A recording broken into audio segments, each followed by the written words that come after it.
Coming up, Coach Mike Brennan looks back at games versus Lehigh and Boston University and ahead to the contest versus Army. And Athletics Director Dr. Billy Walker joins us for a discussion on the state of AU athletics. AU Hoop Talk with Coach Mike Brennan starts right now.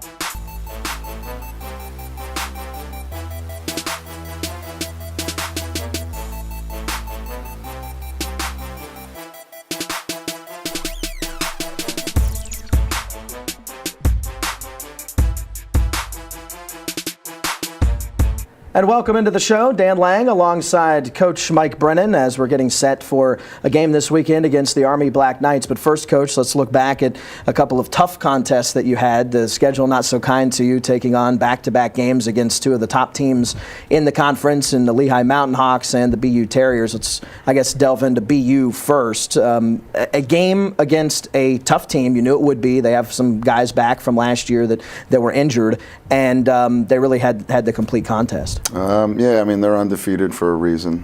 They're very good on their home court. They've been playing well all year long. So I thought our guys played well, though. I thought we battled back. We dug ourselves a hole really early. And they, again, it's a team like that makes you pay. When they were open, they were making their shots. But we were right there. We battled back several times. So obviously you don't want to ever lose, but sure. I'm liking the progress that I'm seeing from all our guys. And the stick-to-itiveness seems to be a theme throughout this season, which, again, as you say, you obviously don't like to see a loss on the board, but the fact that the guys, early on we're down 16, battled back in the game, pulling to within, I think it was 4 early on in the second, that's pretty impressive. Yeah, and, BU was switching defenses, so they're going back and forth between man and zone, and I was happy with how we handled, both man and zone. We were getting good shots, good looks. It's just a matter of now just, being confident enough and comfortable enough to knock them down. But again, it's and the guys see it too. We're getting better, and just got to keep plugging away. Another thing that's tricky that BU does is they have almost wholesale changes that they throw at you. It's not like they sub in 1 or 2 guys. Sometimes they'll sub in 4 guys at a time. Yeah, no, Joe does a really good job. They play a lot of guys. They're deep. They got many weapons, and they run through their stuff. They execute their stuff well on offense. So, and they got good individual players. So even if you think you stop their stuff and you have a guy and a guy, your guy has to stop their guy. Yeah. And Hankerson and Fanning are a handful when it comes to just one-on-one play. Let's talk about a couple of your guys. Mark Gasparini tied a career high with 19 points in the game against the Terriers. Mark's coming along. He had about 18 shots, so he should have had about 19 points. But no, we need him to score. The biggest thing was he was on the court last night. He stayed out of foul trouble. So he's able to give us, 30-plus minutes, and that's the biggest thing with him. So he's going to, figure out what shots to take and get comfortable, making them and all that kind of stuff. It's just having him on the court allowed us to be in the game last night. And another angle of the whole stick-to-itiveness, bounce-back ability thing, you look at Gasparini, and in the game against Lehigh, going up against Tim Kempton, he got himself in foul trouble and didn't see all that many minutes on the floor. Then you look to the BU game, and there you have the 19 points and a great contributor. Right, yeah, so, each day, it's, these guys literally get better each day. And obviously with Kempton, that's just a tough matchup for a freshman to come in and have to be responsible to guard that guy one-on-one. No one in the league can do it. So I wasn't surprised that Mark got into foul trouble trying to. But hopefully, that's his first time seeing him. Hopefully he learned a little something. And, as we progress here, I think he'll get better at keeping himself on the court. And hopefully he'll be, a little more ready the second time around. Now with Delonte in the game against Boston, he came through with 21 points. He had, I think it was 6 rebounds, and really seemed to be in the flow of things. That's something that, we've seen from him up and down this season, but how happy were you to see him come away with 21 points and sort of be on that same page with Saeed throughout the contest? Yeah, well, I think obviously the points, but the offensive rebounding was another thing that he did. And again, I thought he was engaged a lot more defensively. And, I wouldn't say that he's been up and down. It's just the team has been up and down. And, it's affecting his game, obviously. So, he's, sort of doing what we're asking and getting better at, doing other things other than scoring. which we need him to do to be effective. And I think when he does those other things, it's no coincidence that he's also scoring. He's just involved in the game. So he played well, and we need him to continue to do that. Now, as far as the lineup goes, Charlie Jones is into the starting lineup in place of the injured Leon Tolksdorf. Just talk about what Charlie brings to the lineup. Just everything. I mean, energy. He's just, he's all over the place defensively, covering up, rebounding, steals, blocks, and there's tons and tons of plays throughout the game that don't show up in the stat sheet where he took away an open shot from a guy that might have shot it, or he stopped a guy from driving that might have scored. So, his energy level is off the charts, and hopefully the young guys are learning from him and try to, we say it every day, you want to try to emulate him as much as possible on defense. And Lonnie Rivera also in the starting lineup now.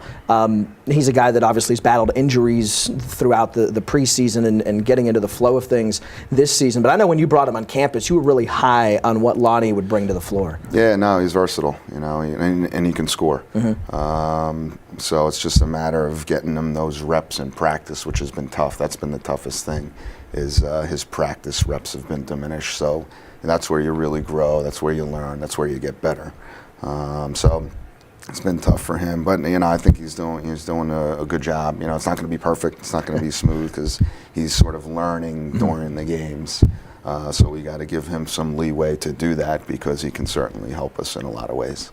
And we'll see how Lonnie's game continues to evolve coming up on this Saturday when the Eagles are home versus Army. Time for a timeout. When we continue, Athletics Director Dr. Billy Walker joins us on AU Hoop Talk with Coach Mike Brennan.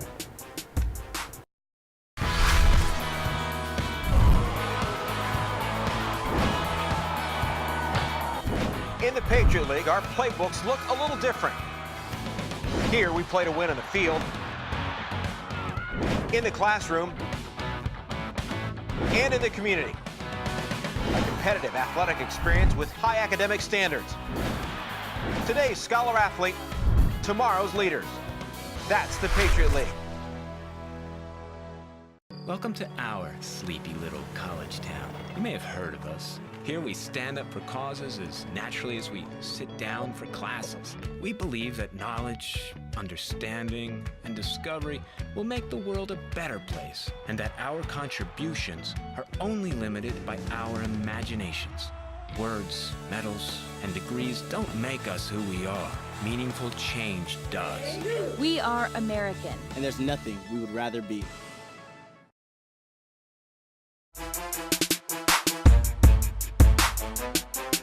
Welcome back to AU Hoop Talk, and we're now joined by AU Athletics Director Dr. Billy Walker, and thanks for taking some time out. Absolutely, Dan. So let's, stay with the basketball theme, and let's talk about women's basketball a little bit. Head coach Megan Jebbia really has the team cranked in the right direction when you look at conference play, especially. Yeah, they're playing really well. They're 4-1, had a big win against Boston last week when they were both 3-1. So that was a big win, and she's a great coach. She's got a lot of balance on the team. Emily Kinnison, a junior, is playing fantastic, and Cecily Carl, sophomore, 5. She's playing all across. Caitlin Lewis, sophomore, she's playing really well. There are a lot of people on the team right now are playing really well. So they're showing a lot of balance, and they're playing tough. And you mentioned Caitlin Lewis. She's in the top 5 in the country in three-point shooting, so she's a sharpshooter, and it's pretty fun to watch. It's pretty fun to watch. Let's talk about wrestling. Now, for you, I know that you were a wrestler. That's a sport that you really enjoy, and now you're. Sure, enjoy it, but you're on the NCAA. You're the chair of the NCAA wrestling committee. So talk about what that means, what that brings, and what that entails. Yeah, it's great. It's like being the chair of any of the other sport committees, like basketball. So you're in charge of the championship. So the NCAA tournament, we do all the allocation of qualifiers per conference. We do it a little bit differently than obviously other sports, and then we get together in Indianapolis for 2.5 days, right as soon as the conference championships are done, and we do the brackets. And they're 33 man brackets. There's 10 weight classes, so that's 330 people. We're putting in brackets. We seed 16 in each bracket, so it's a long, involved process. And then run the tournament. So this year it's gonna be in St. Louis. Last year it was at Madison Square Garden. It was fantastic. Our David Terrar, 125-pounder, took 4th in the country and really did a great job. So it's a spectacular event, the NCAA Wrestling Championship. So I would highly advise anyone to go, even if you're not a wrestling fan. It's just a great event. But yeah, I really enjoy being on the committee. Being the chair is even that much better because I get to really meet and work with a lot of great people. Now you say it's a long process to seed all those wrestlers. About how long does it take when you sit there and have to figure out who goes up against who and seeding everything and all? We probably spent last year. The first day we got in there, we were in probably about 8 hours. Then about 11 to 13, something like that, the next day, and then probably another 4 the next day, just to clean it up, make sure that it was good before we released it. So it's long. Now, as for AU wrestling, coming off about a week ago, you guys had a big match here. I guess was it 4 teams and 3 duels, and that's a big undertaking for AU wrestling, and some success with it as well. Yeah, Coach Moore set up this like a triple duel. It's kind of an old school event. You had 2 mats going with 2 dual meets going all the time, so it was really good for fans to come in. We had great teams. Had Wyoming coming out from Laramie. That was a big trip for them to make it out this far. Army coming down, and then North Carolina. So it was really good. Really good wrestling. Those are 4 really good teams. We beat Wyoming. They're ranked 30th in the country, so it was a great win for us. Army match came down to the very last match. It was tied. We lost that last match, so that was a really good match. And then North Carolina, they're ranked 20th right now. We lost to them, but wrestled tough. So a big success, and I know it was a success both online and in person. When you look at the fall sports, there was a lot of success in the fall sports. 2 sports in particular I want to pick out, volleyball and field hockey. Let's begin with volleyball. And Coach Barry Goldberg, he's been here for 14 years and just continues to win and reel off championships. Yeah. Well, he's actually been here 27, 14 in the Patriot League. Right. And he's won 12 of those 14, right? And he's you can't say enough about what a great coach he is. Great recruiter, great person. He develops that family feeling on that team and just keeps reloading. This is the year that we graduated 2 All-Americans and another player that was just as good as those All-Americans last year, plus a couple more seniors, and I think everybody in the league thought, okay, this was the year to get American, and he just reloaded. We played most of all the minutes were 4 freshmen and 2 sophomores, and we still walked through. Only lost 1 league match and won the league. So I know the rest of the league's not happy with how Coach Goldberg is able to he's fantastic. Yeah, true machine. And another coach that's had a lot of success here at AU is field hockey coach Steve Jennings, who has been here 18 seasons. Yeah, and he's won 10 Patriot League championships. And beat Boston, who was ranked 14th this year, beat them at their place for the championship.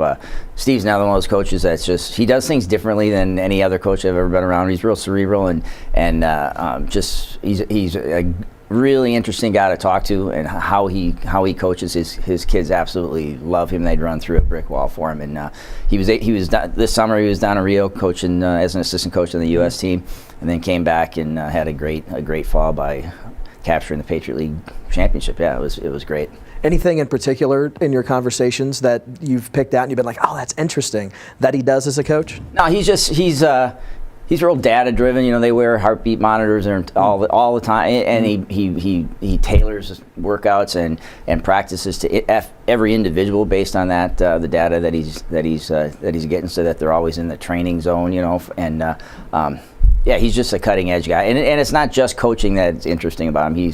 He's very interesting on a wide array of topics. I go in there a lot late at night, and he's still in the office, and we have good discussions. Steve, definitely a learned man. Really is.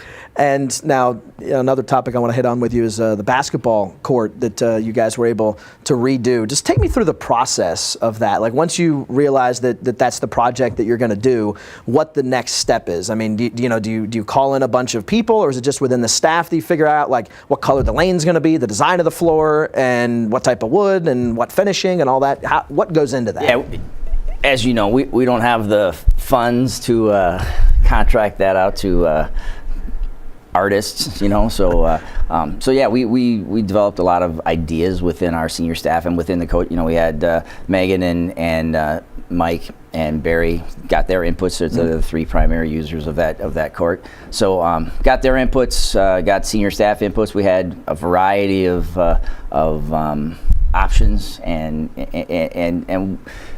made changes, and ended up coming down to 2 or 3 that we really liked, and we ended up with this one, which we wanted to keep it simple. We wanted to make the court a lot more blonde, the wood that it was before. But lighten up the place a little bit. Yeah. And but we didn't want anything really extravagant and crazy looking. But we wanted the emphasis be on our logo in the center. We made that a little bit bigger, and then really to emphasize our colors and our word marks in the in both end zones. And yeah, we thought it came out really nice. We've been getting a lot of good feedback on it. And in addition to the court, up on the concourse, you guys also did some finishing touches. Yeah, we it was just a painted concourse and it was chipped and didn't look really good, so we stripped all that down and put a new epoxy down there, put our logo in the floor, and it looks really nice. I think the fans coming in this year will, if they haven't already, but notice a big difference on the concourse and the mezzanine than what we had before. Well, Dr. Walker, thanks for taking some time and popping by the show. Absolutely. Thanks, Dan. I appreciate it. That's Athletics Director Dr. Billy Walker. And, of course, if you haven't checked out the new floor in the concourse, be sure and do so. And for ticket information, log on to aueagles.com. AU Hoop Talk with Coach Brennan continues in a second.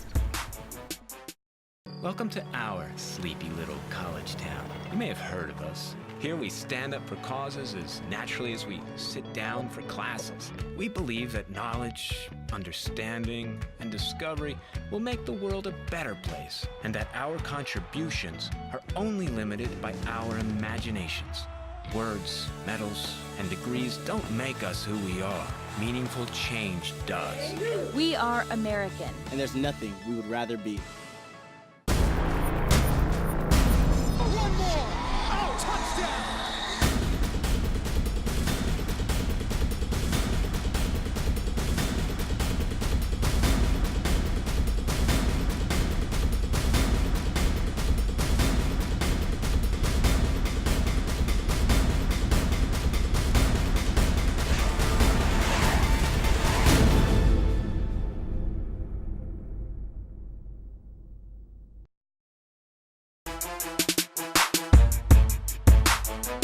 Welcome back to AU Hoop Talk with Coach Mike Brennan, and Coach's team gets set for the game on Saturday against Army West Point. And Army with a new look in the sense that they have a new coach in Jimmy Allen. He was there under Zach Spiker, who departed this past off season. But do you see many changes when you take a look at what Army's trying to run under Coach Allen? Well, it's mostly personnel is what I'm happy to see the change in, because that was a tough group to play against last year. I mean, just all those seniors that were so good and so such terrific scorers. But the thing about Army, the thing that hasn't changed is how hard they play. I mean, it's a full court game. They're just sort of chasing you around, the entire time. They play a ton of guys, so it's gonna. Saeed has his work cut out for him, because he's gonna have to just bring the ball up. They're gonna try to harass him the entire time and sort of wear him down. So it'll be a tough test for him and for Delonte, who's been in the backcourt for us, which is new to him. Sort of bringing the ball up, starting the offense, not just running down court and be responsible for when you catch the ball, look to score. He's got to sort of run the team, help Saeed run the team a little more. So it'll be a good test for those two guys. You mentioned Saeed. Obviously, he's made a lot of headlines early on in his career here at American. 3 Rookie of the Week awards. Also, Army's Matthew Wilson with 3 Rookie of the Week awards so far here early on. Saeed's just done so much for us. Obviously he's playing 40 minutes a game, so there's a lot of time where he can do things. But just his game, his toughness. He gets to the hole, he gets other people's shots, he's involved on defense, and believe it or not, I think there's so much more that he can do. He reminds me a lot of Pee Wee in his ability to affect the game on both ends of the court. I think he has that sort of ability, so we got to keep encouraging him to try to do more. And he's doing a terrific job. He's doing it. You mentioned that you're happy to see the change in personnel that Army had. That's because Kyle Wilson, Tanner Plum, Kevin Ferguson, Dylan Cox, Larry Toomey all leave.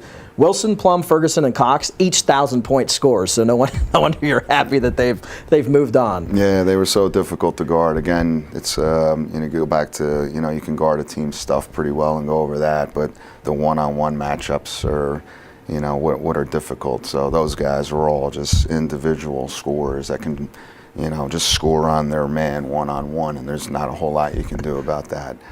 So glad to see those guys gone, but I know that Army will be ready, and they just come at you in waves, so they'll have a whole new group ready to go. And when you look at Army, what are a couple keys, a couple things that at the end of the game on Saturday that you're going to want to have said, good, I'm glad our guys did A, B, and C? Well, just handle the pressure, get into our offense, and still get good shots. Don't rush into anything because they're trying to sort of speed you up, and all of a sudden we wind up taking bad shots. And then their toughness, so they're going to go after offensive rebounds. So matching their physicality and their aggression will be important. And we're expecting a nice crowd here on Saturday, with it being Scout Day and also a special component of it being a baseball day as well. Yeah, no, glad we're not heading up to West Point at this point in the season. All right, well, that'll do it for this edition of AU Hoop Talk with Coach Mike Brennan. Be sure and check out aueagles.com/tickets to grab your ticket info for Saturday's contest against Army West Point. For Coach, I'm Dan. Have a great day, everybody.